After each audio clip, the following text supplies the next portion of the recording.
International standards తో quality education అందిస్తుంది futuristic edu initiatives.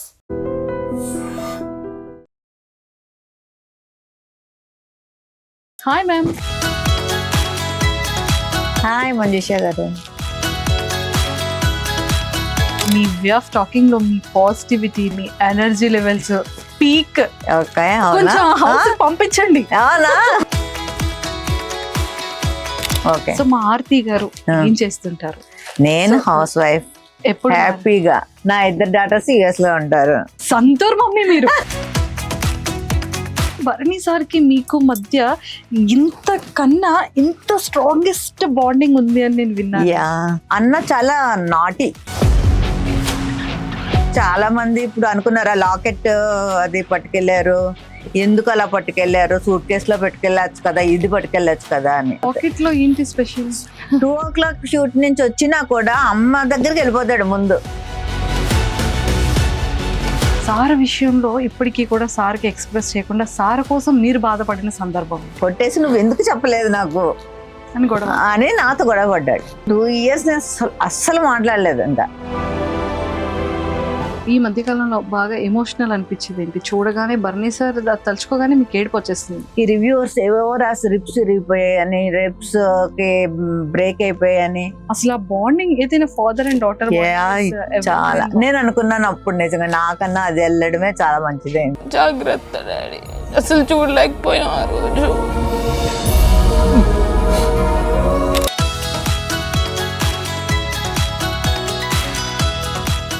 Hi viewers, welcome to I dream. Basic గా మనం చాలా మంది ఆర్టిస్టులని కానివ్వచ్చు, యాక్టర్స్ కానీ బిగ్ బాస్ హౌస్ లో డైలీ చూస్తూనే ఉన్నాం. వాళ్ళ గేమింగ్ కూడా చాలా బాగా చూస్తున్నాం, ఎంజాయ్ చేస్తున్నాం. ఎమోషన్ అయితే ఎమోషన్ అవుతున్నాం, ఎంటర్టైన్మెంట్ చేస్తే ఎంటర్టైన్మెంట్ అవుతున్నాం. కోపం వచ్చేటప్పుడు మనం కూడా చాలా ఫీల్ అవుతున్నాం, అగ్రెసివ్ అయిపోతున్నాం ఇంట్లో. బట్ అందరి ఫేవరెట్ బిగ్ బాస్ హౌస్ లో ఫేవరెట్ సెగ్మెంట్ ఏంటి అంటే ఫ్యామిలీస్ సెగ్మెంట్ కదా. సో మరి ప్రతి ఒక్క సెలబ్రిటీ ఫ్యామిలీస్ కి వెళ్తూ ఉండడం, సెలబ్రిటీస్ వాళ్ళ తాలూకా పేరెంట్స్ కానీ, డాటర్స్ కానీ, అండ్ కజిన్స్ కానీ, సిస్టర్స్ కానీ చూస్తూనే ఉన్నాం. బట్ భరణి సార్ తనుజాతో నాకు ఈ వీకెండ్ చాలా చాలా ఇంపార్టెంట్, నా చెల్లి బిగ్ బాస్ హౌస్ లోకి వస్తుంది, నువ్వు మాత్రం నన్ను సేవ్ చేస్తావు కదా ఒకవేళ ఇన్ కేస్ ఎలిమినేషన్ వరకు ఉంటే అన్న వర్డ్ మన అందరి షోలో కూడా గట్టిగా పడింది. అండ్ తనుజ అండ్ రీతు గారు కూడా బెడ్ మీద కూర్చొని మాట్లాడుతున్నప్పుడు మనం కూడా విన్నాం ఆ భరణి గారికి ఆ ఎపిసోడ్ ఎంత ఇంపార్టెంట్ అని. బట్ అన్ఫార్చునేట్లీ చెల్లి ప్లేస్ లో డాటర్ వెళ్ళారు. బట్ అది కూడా చాలా చాలా బాగా వచ్చింది. బట్ అక్కడ చెల్లి కూతురు నేమ్ వచ్చేసి ఆరతి గారు, Bharani sir daughter name, and ఇక్కడ చెల్లి నేమ్ కూడా ఆరతి గారే. అసలు ఈ కనెక్షన్ ఏంటి, బాండింగ్ ఏంటి తెలుసుకోవాలి అంటే ఖచ్చితంగా మనం భరణి సార్ వాళ్ళ సిస్టర్తో మాట్లాడాల్సింది. సో మరి నేను కూడా వైజాగ్ లో ఉన్నాను, అండ్ భరణి సార్ వాళ్ళ సిస్టర్ కూడా ఆరతి మ్యామ్ నాతో పాటు ఉన్నారు. చాలా విషయాలు మాట్లాడి తెలుసుకుందాం. Hi ma'am. హాయ్ మంజుషా గారు. Welcome to I dream. Welcome to I dream. Thank you. ఎలా ఉన్నారు? Okay, fine. ఓకే ఫైనా? మీరు అసలు ఫస్ట్ కాల్కి మీ ఎనర్జీ లెవెల్స్ చూడగానే ఒక పీక్. హాయ్ హలో అంటే ఓ మేడం కూడా ఏమైనా యాంకరా ఏంటి అన్న ఫీల్ వచ్చింది ఒక్కసారిగా నాకు. But me way of talking లో మీ పాజిటివిటీ, మీ ఎనర్జీ లెవెల్స్ పీక్. ఓకే, కొంచెం హౌస్ పంపించండి. అవునా? ఓకే. లేదు, అన్న చాలా అంటే మంచిగా ఇది ఉంది, వాడికి కామెడీ జోన్ ఉంది. ప్లస్ అంత అంటే మెయిన్ ఎలా అయిందంటే విలన్ పోర్షన్స్ ఎక్కువ చేయడం వలన అందరూ తనేదో చాలా సీరియస్ వీళ్ళగా కొంచెం అనుకుంటారు. కానీ తను చాలా సాఫ్ట్. హౌస్ లోకి వెళ్ళాక అర్థమైంది. సో క్యారెక్టర్ బట్టి మనుషులు మనం అనలైజ్ చేయలేము కదా. సో దానికి ఎగ్జాంపుల్ అన్నయ్య. అంతే అండి. ఎందుకంటే నాగార్జున సార్ కూడా నాగ చైతన్య గారితో చాలా క్లియర్ గా చెప్పారు. అవును, అందరూ బయట చూస్తే విలన్ అనుకుంటారు కానీ చాలా మంచోడు, చాలా కూల్ పర్సన్. అవును అవును. సూపర్. అన్నిటికన్నా ముందు ఫస్ట్ మీ గురించి తెలుసుకో. Okay okay. సో మా ఆర్తి గారు ఏం చేస్తుంటారు? నేను హౌస్ వైఫ్, ఎప్పుడు హ్యాపీగా నేను ఇంట్లో హ్యాపీగా ఎంజాయ్ చేసుకుంటుంటాను. నా జోన్ లో నేను ఉంటాను. నా ఆడపడుచులు ఇద్దరు ఇక్కడే వైజాగ్. నాకు సిస్టర్స్ లేరు, బ్రదర్స్ ఇద్దరు. వాళ్ళు నా ఆడపడుచులు ఇద్దరు కూడా నన్ను సిస్టర్ లాగే చూస్తారు, ట్రీట్ చేస్తారు. సో నేను చాలా చాలా హ్యాపీగా ఉన్నాను హౌస్ వైఫ్ గా. నా ఇద్దరు డాటర్స్ యుఎస్ లో ఉంటారు. సో సంతూర్ మమ్మీ మీరు. సో అంతా ఫుల్ హ్యాపీ. మా హస్బెండ్ కూడా నన్ను చాలా బాగా కేరింగ్ గా బాగా చూసుకుంటారు. సార్ ఏం చేస్తుంటారు? సార్ బిహెచ్పి అంటే బిహెచ్ఈఎల్ ఉంది కదా వైజాగ్, దాంట్లో డీజీఎం గా చేశారు. మొన్న రీసెంట్ గా రిటైర్ అయ్యారు. ఆయనకి ఖాళీగా ఉండడం ఇష్టం లేదు. సో మళ్ళీ వెంటనే ఇంకా రిటైర్ అవ్వక ముందే వేరే జాబ్ చూసుకున్నారు చెన్నైలో. అప్ అండ్ డౌన్ చేస్తున్నారు. సో మొత్తానికి బిజీగా అలా వెళ్తుంది లైఫ్. అంటే మా ఆడపడుచు ఇద్దరు ఇక్కడే ఉంటారు కాబట్టి మేము ముగ్గురం కొంచెం బాగానే, అంటే ఓన్ సిస్టర్ లాగే నన్ను చూసుకుంటారు. సో అందరు ఇంకా షాపింగ్ అన్ని మొత్తం అంతానే. అంటే అత్తమ్మ మాయ గారు కూడా ఇక్కడే మన వైజాగ్ లోనే ఉంటారు. వాళ్ళు ఏజ్ అయినా సరే వాళ్ళు సపరేట్, అంటే ఇప్పటికి కూడా అంటే డిపెండ్ అవ్వాల్సిన టైంలో వెళ్ళొచ్చు అన్న దీంతో వాళ్ళు అలాగే ఉంటారు. ఒక మనిషి తోడు ఉంటారు. సో ఒకవేళ నేను వెళ్ళకుండా మా ఎదురాడబడితే వెళ్తే మా అత్తమ్మ గారు కంపల్సరీ అడుగుతారు, ఇది ఆర్తి రాలేదేంటి అని. అంటే ఇంక మా అత్తమ్మ గారు అయితే ఇంకా నేను చెప్పక్కర్లేదు. వాళ్ళ అమ్మాయిలను ఎలా చూసుకుంటారో నన్ను అంత బాగా చూసుకుంటారు మా మాయ గారు కానీ అత్తమ్మ గారు. కదా. సో భరణి సార్ మీకు పెద్దన్నయ్య చిన్నన్నయ్య? చిన్నన్నయ్య. బా ఎంత కూల్ గా చిన్నన్నయ్య. కానీ భరణి సార్ కి మీకు మధ్య ఇంత కన్నా ఇంత స్ట్రాంగెస్ట్ బాండింగ్ ఉంది అని నేను విన్నాను. అసలు ఏంటి ఇద్దరి మధ్యలో బెస్ట్ మెమరీ? చిన్నప్పుడు అన్న చాలా నాటి అసలు. అంటే నేను అసలు మీకు తెలుసా, మా ఫాదర్ సైడ్ అమ్మాయిలు లేరు ఎవరుని, జనరేషన్ లో అందరూ అబ్బాయిలేనంట. సో ఫస్ట్ మా మదర్ కి మా పెద్దన్నయ్య పుట్టాడు. సెకండ్ అమ్మాయి గురించి వెయిట్ చేశారనమాట. అన్నయ్య పుట్టిన తర్వాత అన్నయ్య పుట్టిన తర్వాత మా నానమ్మ ఎవరు చూడడానికి రాలేదంట. అయ్యో. సెకండ్ టైం కూడా సన్ పుట్టాడని. సో మా డాడీ కూడా చాలా అప్సెట్ అయ్యారంట. కానీ మరి ఇంకా ఓకే, థర్డ్ నేను పుట్టిన తర్వాత చాలా వెరీ వెరీ హ్యాపీ. వాళ్ళు ఫెస్టివల్ చాలా అక్కడ. అంటే మా అత్తమ్మ గారు వాళ్ళు కూడా తెలుసు, అంటే చిన్నప్పటి నుంచి మాయ గారు డాడీ కొలీగ్స్ అనమాట. సో వాళ్ళు కూడా చెప్తారు అనమాట, అక్కడ ఉన్న వాళ్ళందరికీ డబ్బులు పనిచేసి డాడీ ఫుల్ హ్యాపీ జాయ్ మూడ్లోకి వెళ్ళిపోయారంట. అన్న ఏంటంటే చిన్నప్పటి నుంచి కూడా కొంచెం నాటిగానే పెరిగాడు. పెద్దనే చాలా కామ్ చిన్నప్పటి నుంచి కూడా. అంటే వెనకాల ఏం చేసినా ముందు దొరికేవాడు కాదు వాడు.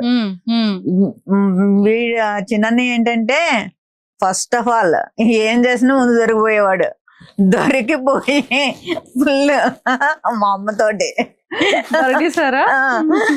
మా అమ్మ ఎక్కువగా కొట్టింది అంటే మా చిన్నన్నండి, భరణి సార్ని. అయ్యో ఫుల్. కానీ మదర్ అంటే చాలా పిచ్చి కదా భరణి సార్. అదే చెప్తున్నాను, చిన్నప్పుడు మా అమ్మ ఎంత కొట్టింది అంటే వాడిని చాలా కొట్టేది అనమాట. అంటే వినేవాడు కాదు మాట. మాకేంటంటే మేము గోడ మీద పిల్లిలో కొంచెం నేనుని మా పెద్దన్నయ్య దొరికే వాళ్ళం కాదు. వాడంటే వాడు ఓపెన్ గా, అంటే ఇట్లాగా వెనక ఒకలాగా ముందు అసలు తెలీదు. అంటే వాడికి ఏమనిపిస్తే చేసేస్తాడు అని చెప్పేస్తాడు. ఇంకా అలాగేమీ ఉండదు. మైండ్ లో వేరేగా మాట్లాడదాము అటువంటిది ఏమీ ఉండదు అనమాట. సో అలా దొరికిపోయి బాగా దెబ్బలు తినేవాడు. సో నా ఏజ్ అంటే నేను 16, అంటే నాకు 14-15 years అప్పుడు డాడీకి హార్ట్ అటాక్ వచ్చింది. సో అప్పటి నుంచి మా మదర్కి ఏంటంటే ఎలా అయినా పెళ్లి చేసి, అంటే ఆడపిల్లకు ముందు పెళ్లి అయిపోతే తనొక్క ఏం బాధ్యత ఉండదు, ఇప్పుడు ఎలా ఉంటది. అప్పుడు ఇంత టెక్నాలజీ లేదు కదా మనకి. సో అందుకని నాకు 16 years కి మ్యారేజ్ చేస్తారు.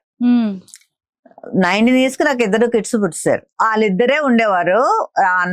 అమ్మ డాడీ ఏమో నాకు 20 years వచ్చినప్పుడు 21లోన చనిపోయారు అనమాట హార్ట్ అటాక్ తోటి.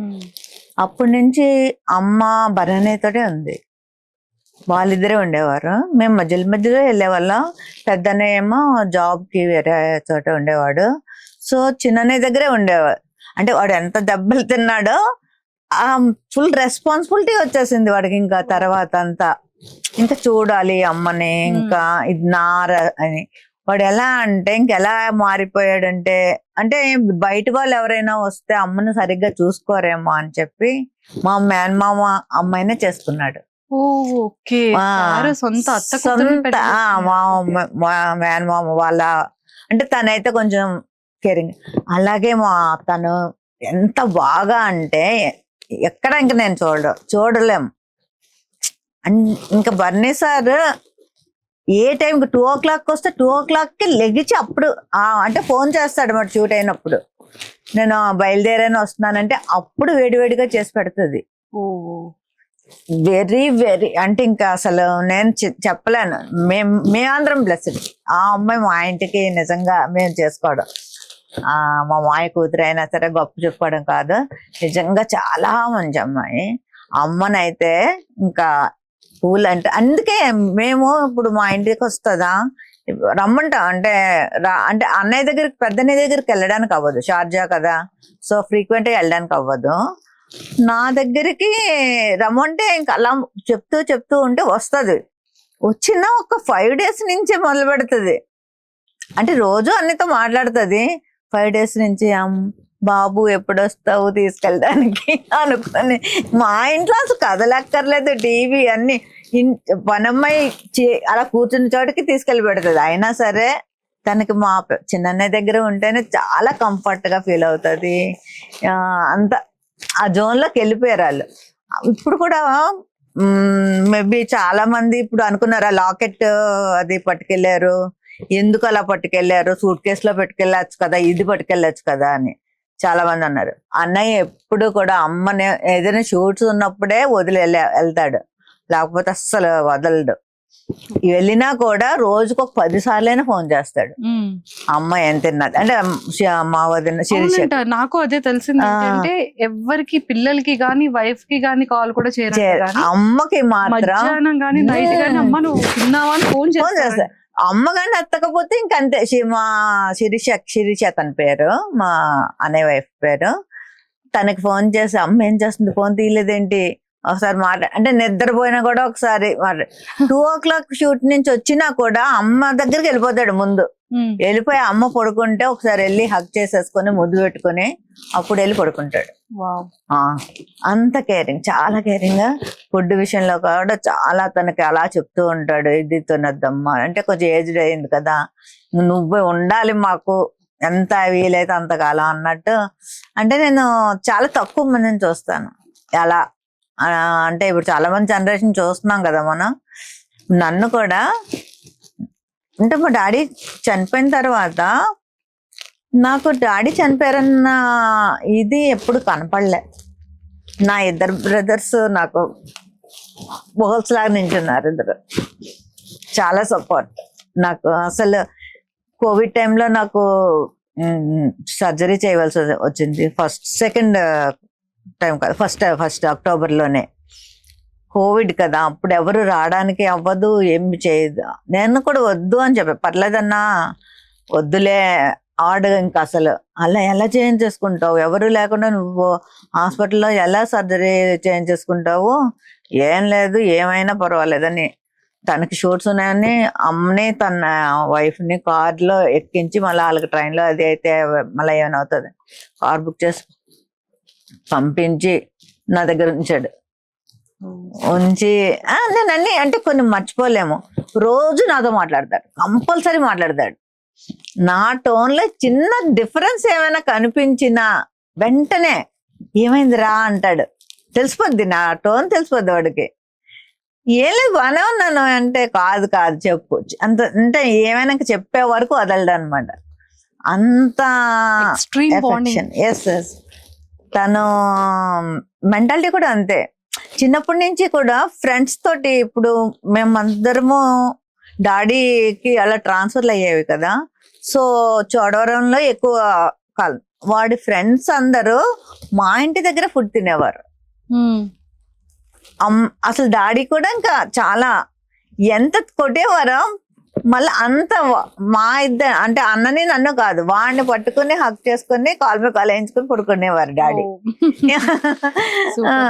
మళ్ళా నన్ను ఏదైనా అంటే నేను కూడా చెప్పేదాన్ని కాదు, నేనేమన్నా అంటే మొత్తం వేసేసేవారు. నన్ను కానీ ఏమైనా అన్నాడు అంటే ఒక్కొక్కసారి ఆయన ఎక్కువ కొట్టేస్తారు అనేసి నన్ను ఏమైనా అన్నా కూడా నేను చెప్పాను. అంటే చిన్నప్పుడు ఎలా ఉండేవాడు అంటే కొంత ఏజ్ వచ్చేసరికి నేను ఇంటర్ 10th ఆ టైంకి జస్ట్ మనం వెళ్తున్నప్పుడు కామెంట్ అంటే చేస్తారు కదా అబ్బాయిలు అన్న తర్వాత ఏదో ఒకటి వాడికి తెలియకపోయినా వాళ్ళ ఫ్రెండ్స్ కూడా వాచ్ చేసి ఒరే చెల్లిని వాడు అలా అన్నాడంటారా ఇలా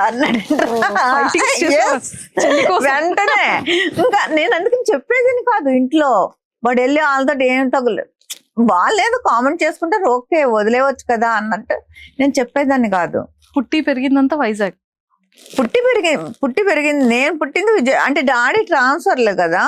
నేను విజయనగరంలో పుట్టాను, తను పిఠాపురంలో పుట్టాడు అన్నయ్య. ఓ పిఠాపురం ఎమ్మెల్యే గారి తాలూకా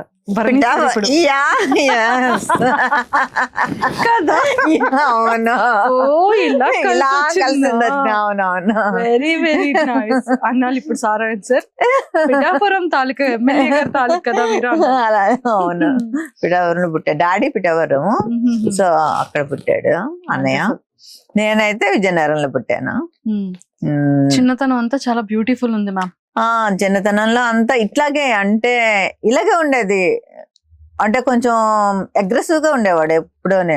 అంటే మా పెద్దనే చాలా కామన్, చాలా అంటే చాలా కామన్ అనమాట. ఇంకా సార్ చాలా రెబల్ అని కూడా విన్నాను.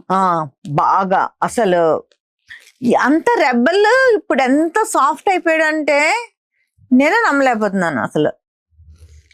ఇంట్లో కూడా ఇప్పుడు అమ్మ వరకు అంటే నన్ను సెకండ్ మదర్ అంటాడు వాడు ఎక్కువ. నా రెండో తల్లి అన్నట్టే ఫీల్ అవుతాడు. ఇంకా వాడికి ఏదైనా ప్రాబ్లం వచ్చినా కూడా నాకే చెప్తాడు అనమాట. సో ఇంట్లో కూడా వాళ్ళు ఎవరు చెప్పలేకపోతే నాకు చెప్తారు ఫోన్ చేసి, మా అమ్మ ఒకసారి వాడికి ఫోన్ చెయ్యి ఇది అది అని. అప్పుడు అంటే నేను కన్వే చేసే విధానం కొంచెం ముందు ఏదో టాపిక్ మాట్లాడి ఏంటి అప్పుడు ఆ చివరికి ఆ టాపిక్ వచ్చి ఏంటన్నా ఏంటి అని అలా కన్వే చేస్తాను మెల్లిగా. అలా చేస్తే అప్పుడు వాడికి అర్థం అవుతుంది. అంటే ఆడికి కన్వే చేసే విధానం రావాలన్నమాట. అలా ఉండేవాడు. కానీ ఇప్పుడు అట్లా కాదు. చాలా కాలం అసలు చాలా డిఫరెంట్ గా నాకు అంటే సార్ తోటి పరిచయం అయిన తర్వాత చాలా చాలా కూల్ అంటే కూల్ అయిపోయాడు బాగా. మ్యామ్ మీ ఇద్దరికి భరణి సార్కి మీకు ఉన్న ది బెస్ట్ మెమరబుల్ మూమెంట్ ఏంటి? బెస్ట్ సార్ విషయంలో ఇప్పటికీ కూడా సార్కి ఎక్స్ప్రెస్ చేయకుండా సార్ కోసం మీరు బాధపడిన సందర్భం ఏంటి? మెమరబుల్ మూమెంట్ ఏంటంటే నేను ఇంటర్లో ఉన్నప్పుడు నన్ను ఎవరో టీచ్ చేసేవారు అట్లా ఏదో ఉండేది. అది వాళ్ళ ఫ్రెండ్స్ ఎవరో చెప్పారనమాట సంథింగ్. చెల్లిని ఇలాగా వెనకాల ఫాలో అవుతున్నారు ఇది అది అని. వెళ్ళి ఏం చేశారంటే ఈ ఫ్రెండ్స్ అందరూ కలిసి ఇంక్లూడింగ్ అన్నయ్యతో కలిసి అందరూ కలిసి కొట్టేశారు వాళ్ళని. కొట్టేసి మళ్ళీ ఇంటికి వచ్చి కొట్టేసి నువ్వు ఎందుకు చెప్పలేదు నాకు అని నాతో గొడవ పడ్డాడు. పడితే లిటరల్లీ నేను 2 years మాట్లాడలేదు. 2 years నేను అస్సలు మాట్లాడలేదు. ఇంకా అలా తిరిగేవాడు, నా చుట్టూ తిరిగేవాడు. అయినా సరే నేను కావాలని అలా 2 years మాట్లాడలేదు. 2 years తర్వాత ఒకసారి వచ్చి ఇంకెప్పుడు ఇలా చెయ్యనరా ఇది అది అనుకుని ఇంకా అట్లా చేసేసరికి అది నాకు అది అయితే ఆ మూమెంట్ ఇప్పటికీ కూడా అది అలా కళ్ళకి కట్టినట్టు అనిపిస్తుంది అన్నమాట. సో ఆ మూమెంట్ అయితే నేను మర్చిపోలేను. అంటే ఒక బ్రదర్ అండ్ సిస్టర్ బాగా బాండింగ్ అయ్యి మంచి క్లోజెస్ట్ గా రావాలి అంటే సంథింగ్ స్పెషల్ ఉంటుంది. ఎస్, ఏదో ఒక మూమెంట్ ని ఇలా యూటర్న్ చేస్తుంది. అవును అవును. అంటే డిస్టెన్స్ బట్టి ఒక బాండింగ్ లేదు అంటే కొన్ని వర్డ్స్ అనేది హార్ట్ గుండిపోతుంది. లేదా నా వెనకాతల కొండంత అండ అని ఒక ధైర్యం ఏదో ఒక సందర్భంలో ఇచ్చే విషయంలో హార్ట్ అయి ఉంటుంది. అలా మీ విషయంలో అయింది?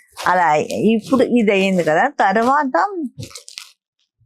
ఏ రోజు కూడా నేను ఎప్పుడైనా ఏదైనా అంటే వాడి దగ్గర ఉన్నా లేకపోయినా నేను అడిగాను అంటే అసలు ముందు వెనక ఆలోచించడు. ఇంకా అది అడిగింది వెళ్ళి ఇచ్చేయాలి అంతే. అదే ఆడి మైండ్లో ఉంటుంది.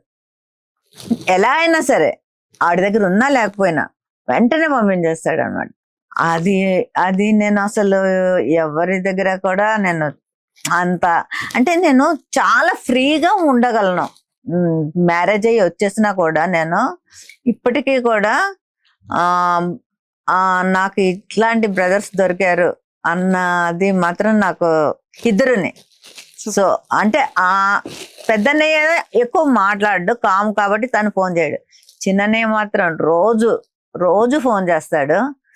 రోజు ఫోన్ చేసి ఎలా ఉన్నాం అది మాత్రం ఖచ్చితంగా అడుగుతాడు. రోజుకి ఒక్కసారి అయినా సరే ఎలా ఉన్నారా ఏంటి అన్ని ఒకసారి వెళ్ళిపోయే ముందు లేదా జిమ్కి వెళ్ళే ముందు చేసేసి మాట్లాడి ఆ రోజు కంప్లీట్ అన్నమాట. మీకు విషయం తెలుసా, అసలు బయటికి వెళ్ళాలి అంటే నాకు ఇప్పటికీ కూడా నేను చెయ్యను. అంటే అమ్మ అంటే నాకు చాలా, మదర్ అంటే అందరికీ ఇష్టం ఉంటుంది. అసలు బయటికి ఎప్పుడు వెళ్ళినా కూడా అమ్మ కాళ్ళకి దండం పెట్టకుండా బయటికి వెళ్ళాడు. అమ్మ కాళ్ళకి దండం పెట్టి ఎంత అమ్మ ఎక్కడుంటే అక్కడికి వెళ్ళి కాళ్ళకి నమస్కారం చేసి వెళ్తాడు. ఎన్నిసార్లు వెళ్ళినా డేలో బయటికి, మళ్ళా వచ్చేస్తాడా, మళ్ళా ఈవినింగ్ వెళ్తున్నాడా, మళ్ళా దండం పెట్టుకుని వెళ్తాడు.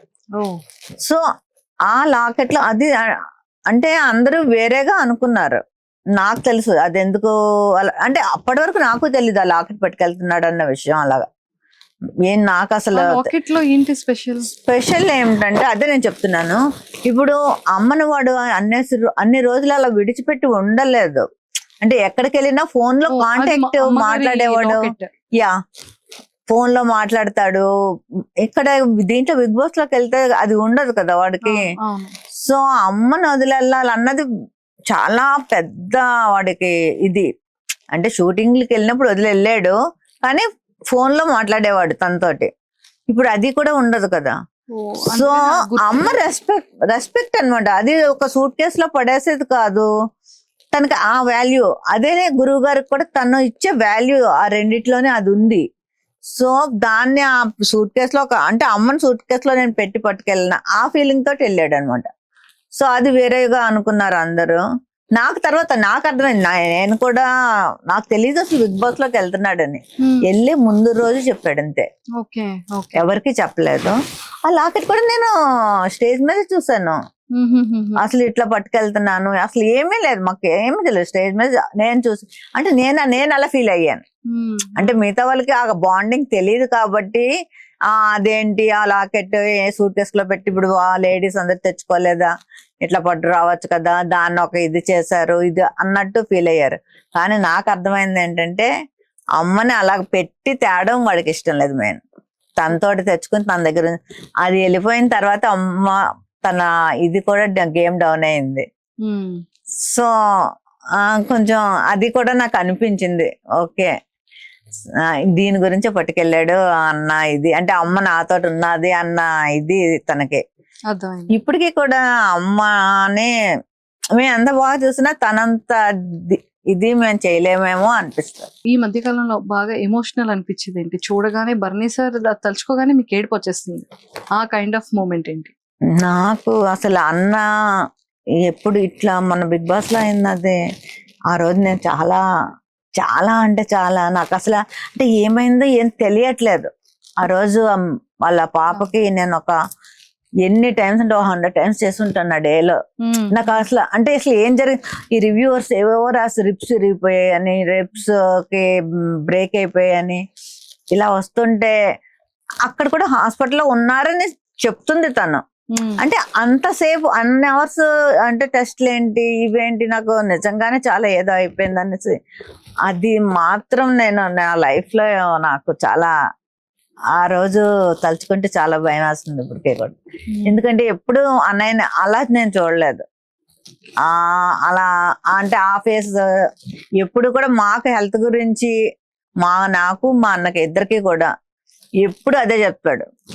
మనకి ముందు హెల్త్ ఇంపార్టెంట్, మనకి ఏం చేయాలన్నా మన హెల్త్ బాగుంటేనే మిగతావన్నీ. డబ్బు ఒకటే కాదు, ఓకే డబ్బు తర్వాత సంపాదించుకోవచ్చు, ఎప్పుడైనా నువ్వు హెల్త్ పోగొట్టుకుంటే హెల్త్ సంపాదించుకోలేవు. కనుక మీరు ఎలా ఉండండి అలా ఉండి తనతో మాట్లాడితే సగం టైం అదే చెప్తాడు మనకి. హెల్త్ బాగా ఉండాలి, ఇది చేయండి అది చేయండి, ఈ ఫుడ్ తినండి ఆ ఫుడ్ తినండి, ఇలాంటివే చెప్తాడు. అలాంటి తనకి నాకు అలాగ అయ్యేసరికి తీసుకోలేకపోయాను. చాలా ఆ రోజంతా చాలా టెన్షన్ పడ్డాము. మళ్ళీ ఎప్పుడైతే హౌస్ లోకి తీసుకెళ్ళిపోతున్నారు అంటే ఓకే, అంటే కొంచెం బాగానే ఉంటేనే తీసుకెళ్తారు కదా అన్నది. కానీ ఇప్పటికీ కూడా నాకు కొంచెం ఇంకా నాకు తెలుస్తుంది వాడి ఫిజిక్ నాకు ఐడియా ఉంది. ఇక్కడ అసలు వాడికి ఏమీ ఉండదు, మామూలుగా ఇట్లా ఉంటాడు వాడు. ఇక్కడ ఏదో పెట్టారు, అది షర్ట్ మెంచ్ కూడా నాకు తెలుస్తుంది, Yes. సపోర్ట్ లాగా. పాప కూడా వెళ్ళగానే నాన్న చూపించి ఇక్కడ ఏదో ఉంది కదా. నేను చూసి కూడా నేను మా హస్బెండ్ తో చెప్తున్నాను, లేదు అక్కడ ఏదో పెట్టారు వాడికి సపోర్ట్ చేసి, ఇంకా ఏదో ఉంది సంథింగ్. కానీ అలాగ వెళ్ళి కూడా వాడు అంత ఆడుతున్నాడు ఈ ఏజ్ లో. అంటే ఇప్పుడు వాళ్ళు ఉన్నారు కదా, డిమాండ్ పవన్, ఈ పవన్ కళ్యాణ్, వాళ్ళందరూ చాలా టీనేజర్స్ కదా, 23-25 ఏజెస్ వాళ్ళు. వాళ్ళతోటి పాటు తను కాంపిటీషన్ గా అన్నిట్లోనే చేస్తున్నాడంటే చాలా ప్రౌడ్ గా ఫీల్ అండ్ తనుజ గారిది అండ్ సో నాకైతే ఎంత బాగా నిజంగా నా సొంత మేనకోడలాగా అనిపించింది తను. తనుజ అయ్యా ఆ రీల్స్ అవి చూస్తుంటే స్టార్టింగ్ లో బాండింగ్ సూపర్, చాలా చాలా నచ్చింది నాకైతే. నేనైతే వెళ్తే తనుజాని చాలా చేసేదాన్నేమో నిజంగా. అండ్ తనుజకి దివ్యకి పడట్లేదు, ఇద్దరికి నలిగిపోతున్నాడు బాబు. అంటే ఏమైందంటే ఇప్పుడు తను అన్నాన్ని అంటే బన్నానితోటి ఎలా ఉంటది అంటే, ఒకసారి ఎవరితోటైనా ఇదయ్యాడు అంటే ఫ్రెండ్స్ నైనా సరే, ఇప్పుడు కోవిడ్ టైంలోని వాళ్ళకే షూట్స్ ఉండవు. True. వాళ్ళ ఫ్రెండ్స్ ఎవరైనా చాలా మంది అడిగితే డబ్బులు పంపించేవాడు వాళ్ళకి. ఇంట్లో మా శిరీష గోల, ఈయనేమో షూలు కలగకుండా ఈయన అడిగిన వాళ్ళందరికీ డబ్బులు పంపించేస్తున్నారు ఆరతి అనుకుని నాకు ఫోన్ చేసి చెప్పి అట్లా అంటే అంత ఇదైపోతాడు. అంటే తొందరగా ఎవరినైనా నమ్మాడు అంటే ఇంకా వాళ్ళ గురించి అట్లా ఉండిపోతాడు.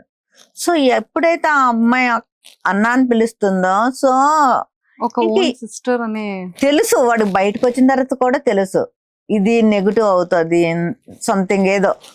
ఆల్రెడీ అప్పటికే నెగిటివ్ ఇది వచ్చింది కదా కొంచెం దిగాదిని బన్ అనేది.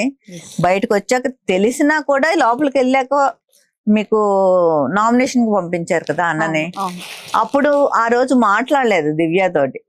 అంటే మైండ్ లో అది ఉంది తనకి, నెగిటివ్ వచ్చింది కొంచెం మనం చేద్దాము అన్నట్టు తను అనుకున్నాడు. కానీ లోపలికి వెళ్ళాక మళ్ళీ చేయలేకపోయాడు. అంటే అలా నటించలేకపోతున్నాడు తను. అక్కడ మనం అసలు బిగ్ బాస్ లో చూసేదే అదే కదా, వాళ్ళ ఒరిజినాలిటీయే మెయిన్ కదా, నటిస్తే అంతవరకు అది కరెక్ట్. సో దాని వల్ల తనేం ఇద్దరికి చెప్పలేకపోతున్నాడు, తినికి చెప్పలేకపోతున్నాడు, తనకి చెప్పలేకపోతే మధ్యలో వెళ్ళిపోయి ఒకసారి అరిచాడు పాపం, దివ్య మీద కూడా అరిచాడు. అరిచి మళ్ళా చాలా ఫీల్ అయ్యి ఉంటాడు నాకు తెలిసి. అంటే ఎప్పుడు కూడా నిన్న ఎపిసోడ్ లో చెప్పారు కదా, నేనే సొంత అన్నయ్య అనుకుని. అవును నిజమే, బాండింగ్ కూడా ఐ థింక్ ఇంకా ట్రోల్స్ ఆగుతాయి మేబీ అనుకుంటున్నాను, ఆపుతారు అని. పాప అమ్మాయి కూడా ఓకే సొంత అన్నయ్యలాగే ట్రీట్ చేసి, అంటే కొంచెం ఎక్కువ అవ్వడం, డామినేటింగ్ గా మాట్లాడడం వల్ల అది కొంచెం. అదే తనుజది అంటే క్యూట్ గా మాట్లాడుతుంది కదా, నాన్న అనుకుని. సో క్యూట్, అది చాలా బాగుంది, అది నాకు కూడా చాలా నచ్చింది. వాళ్ళ డాటర్స్ కి కూడా బాగా అసలు నిన్న తనైతే నేను అది అసలు అంత బాగా మాట్లాడుతుందని నేను అనుకోలేదు ఎపిసోడ్ చూసే వరకు. అసలు ప్రోమో చూసి నాకు ఏడుపు వచ్చింది. ఫస్ట్ ఆఫ్ ఆల్ ఏంటి ఎంత బాగా ఇది వెళ్ళి ఫస్ట్ టైం అది కూడా వెళ్ళడం అలా మాట్లాడడం. తర్వాత నిన్న నైట్ కదా ఎపిసోడ్ ఇచ్చాడు, చూసి అసలు ఫోన్ చేసి నువ్వేనా ఎంత బాగా మాట్లాడారు అంటే, నిజంగా బాగా మాట్లాడాను అత్త అని అడుగుతుంది. అంటే సో భరణి సార్ పేజెస్ లో, సుమన్ శెట్టి గారి పేజెస్ లో, తనుజ గారి పేజెస్ లో, అందరితో ఎంత బాగా మింగిలై బాగా మాట్లాడాను. అప్పుడు నేను ప్రౌడ్ గా ఫీల్ అయ్యాను, నా పేరు పెట్టుకున్నా కదా మాత్రం మాట్లాడావా అన్నాను. దట్టు చూసారా నాన్న నీకు ఇక్కడ అసలు ఆ బాండింగ్ ఏదైనా ఫాదర్ అండ్ డాటర్ చాలా. నేను అనుకున్నాను అప్పుడు నిజంగా నాకన్నా అది వెళ్ళడమే చాలా మంచిది. అసలు యాక్చువల్లీ మీరు వెళ్ళాల్సింది. నేను కొంచెం ఫీల్ అయ్యాను, కానీ ఆ ఎపిసోడ్ చూసాక మాత్రం చాలా ప్రౌడ్ గా నిజంగా ఓకే అది వెళ్ళడమే కరెక్ట్ ఈ టైంలో అని నాకు అనిపించింది.